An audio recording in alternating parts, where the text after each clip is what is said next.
chả chăn đang một từng tôi không còn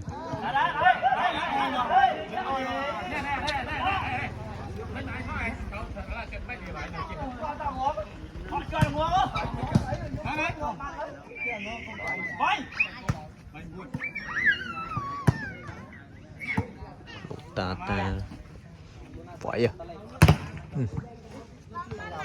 quậy đò lên này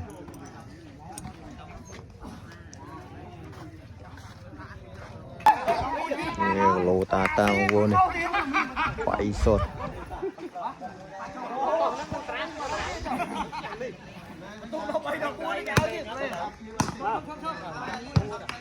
đó là này quậy lừa không luôn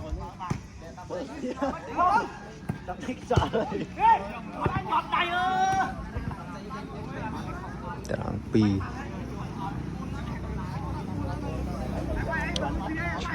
chở người này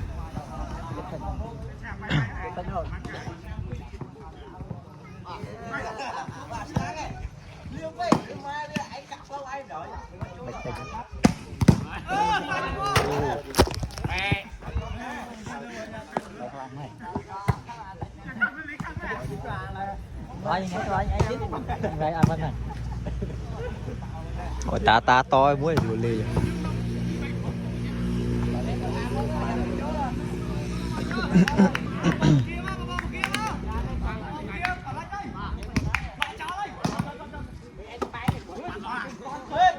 ta lo luôn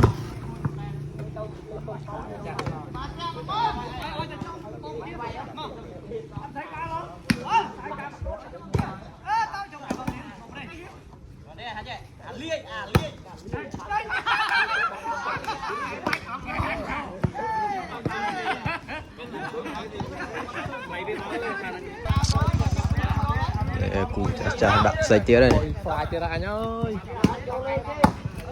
và người tiết của lô pin nhiều lô chả đây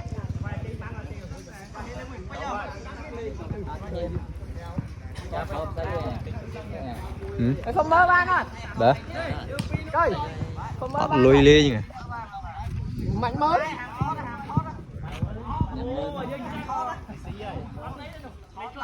chậm tiện coi ơi thoát à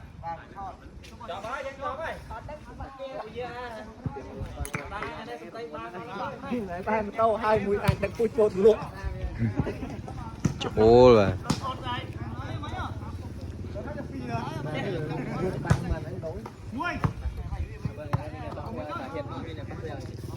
cất vô đây phải chặt đây lâu rồi kia lên mà